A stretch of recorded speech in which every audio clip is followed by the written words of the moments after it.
नमस्कार कुमाऊं साथियों, आज हमारे स्टूडियो में एक ऐसी शख्सियत मौजूद हैं जो चाहते तो फौज से रिटायर होने के बाद एक आराम की जिंदगी जी सकते थे, लेकिन उन्होंने अपने जो पहाड़ के युवा हैं उनको मंजिल दिलाने का काम किया, उनको हौसला दिलाने का काम किया। आज हमारे स्टूडियो में मौजूद हैं डीडी हार्ट से परवीन सिंह कन्याल, जो आज तक 300 से ज्यादा युवाओं को एसएसबी में, पुलिस में और फौज में भर्ती करवा चुके हैं और उनका खुद भी बैकग्राउंड फौज के साथ से रहा है। बीते 8 वर्षों से वो लगातार युवाओं को ट्रेनिंग करा रहे हैं। तो आइए ना मिलवाते हैं आपको उनसे। सर, सबसे पहले आपका बहुत बहुत स्वागत है FM पंचकुला पल्स। नमस्कार आरजी भाई।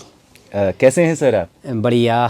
तो सर हमें बताइए ना सबसे पहले कि आप जब फौज से रिटायर हुए तो आप चाहते आराम की ज़िंदगी जी सकते थे, है ना, लेकिन आपने युवाओं को एक मंजिल दिखाने का काम किया, ये कैसे? ये जब मैं फौज से रिटायर हुआ, आया मैं जब डीडी हार्ट में, तो मैंने देखा कि युवा जो लोग जो हैं अपना जो जीवन जो है नशे की ओर ज़्यादा ध्यान था, बच्चों का नशे की ओर ज़्यादा ध्यान था। तो मैं देखते रहा, मतलब लगभग 5-6 महीने में न्यूट्रल था घर जाने के बाद। तो मैं देखता रहा बच्चों को ऊपर नीचे जाते वक्त देखता था, तो बच्चे ज़्यादा से ज़्यादा नशे की ओर, जहाँ पर भी बैठे रहते थे झुंड में बैठे हुए रहते थे।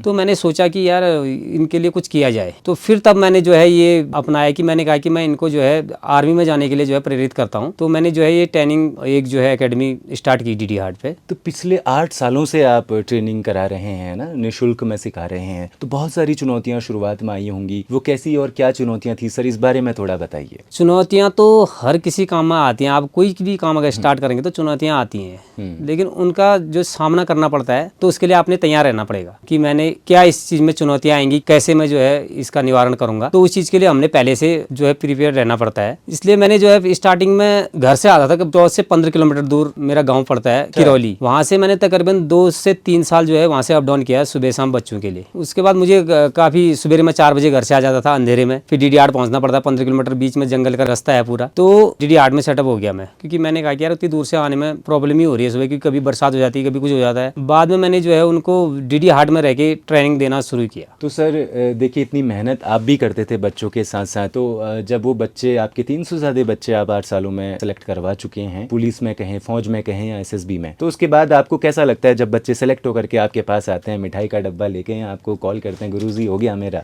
ऐसा होता है, अगर आप किसी चीज के लिए मेहनत कर रहे हैं, अगर उसका रिजल्ट आपको पॉजिटिव मिल रहा है, तो अंदर से एक अलग फीलिंग आती है कि मतलब बहुत अच्छी वाइब अंदर से निकलती है कि हाँ मैंने कुछ कर रखा है, जिस चीज को मैं कर रहा था उसमें मुझे अच्छा रिजल्ट मिल रहा है। तो अंदर से एक बड़ी अच्छी मोटिवेट मिलता है कि हाँ मैं ये चीज को और बढ़ावा दूंगा और करूंगा इस चीज को। तो देखिए, युवाओं को तो आप फौज में भर्ती करा ही चुके हैं, लेकिन आपका भी कुछ रिश्ता रहा है फौज के साथ, है ना? तो कितने साल की आपकी सर्विस रही देश के लिए और कब आप भर्ती हुए, जरा इस बारे में भी हमें बताइए। मैं 17 साल मैंने सर्विस करी आर्मी में, 3 कुमाऊं राइफल्स में था मैं, जो कि कुमाऊं ग्रुप की एक ऐसी यूनिट है जिसको राइफल्स का नाम दिया गया है। उस यूनिट में मैं नौकरी करके आया हूँ और 2000 में मैं आर्मी में चले गया था। तकरीबन 70 साल की मेरी एज थी। 70 साल की एज में मैं बचपन में ही मतलब पढ़ते पढ़ते इंडियन आर्मी में चले गया था। तो एक अच्छा अनुभव मुझे आर्मी का था, और क्योंकि मैं ज्यादा से ज्यादा उसमें पूरे जितने भी मैंने सर्विस करी उसमें स्पोर्ट्स में ज्यादा रहा, तो उस वजह से जो है मैं अभी तक जो ये फिजिकल फिट आप देख रहे हैं, आप बोल रहे थे, वो इस वजह से मैं जो है फिट हूँ अभी तक। और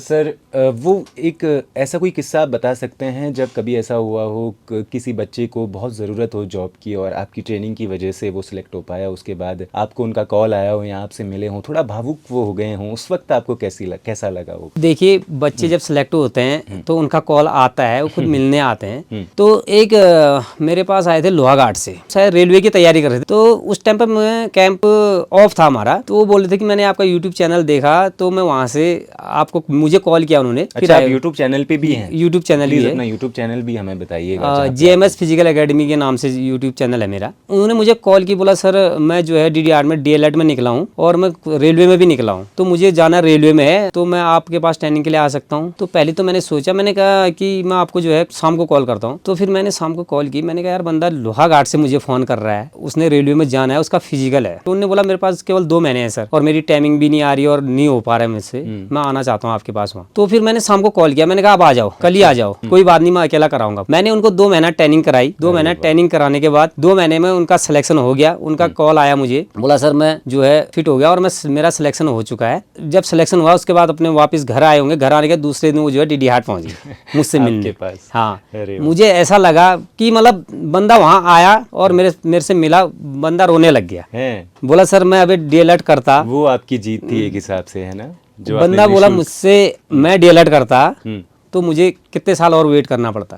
तो जब बंदा वहाँ ट्रेनिंग के बाद आया तो उसके साथ कोई एक बंदा और था, वो बोलते हैं कि एक बंदा और था मेरे साथ कोई टनकपुर का, तो वो बंदा जो है सिलेक्शन नहीं हुआ उसका। तो उस बंदे ने मुझसे ये बोला कि आप जाना अपने कोच को मिलना, आपको 2 महीने में उन्होंने ट्रेन करके यहाँ भेज के सिलेक्शन हो गया, कोई बात नहीं, अगर अगली बार अगर मुझे मौका मिला तो मैं भी खुद डीडीआर उनके पास जाऊंगा। अरे वाह। तो देखिए वो तो आपके पास आए, उनको पता था कि आपका पता क्या है ना, कहाँ से आप मिल पाएंगे, आपसे कांटेक्ट उन्होंने कर लिया। लेकिन और भी लोग अगर डीडी हार्ट के ना हो के दूर कहीं जगहों के हैं, आपके पास सीखने के लिए आना चाहते हैं, तो आप तक वो कैसे पहुंच पाएंगे?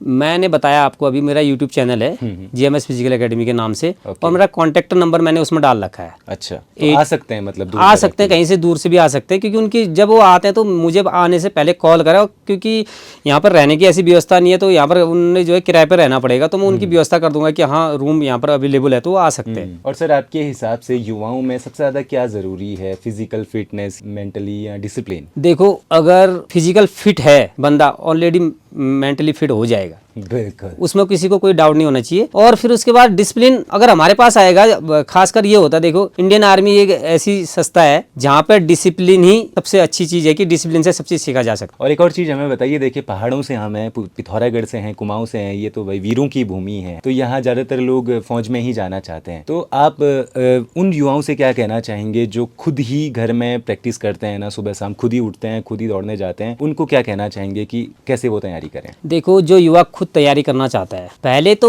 टाइम का पंचुअल हो, उसको टाइम का पता होना चाहिए, मेरे लिए टाइम की अहमियत क्या है। टाइम की अहमियत बहुत जरूरी है।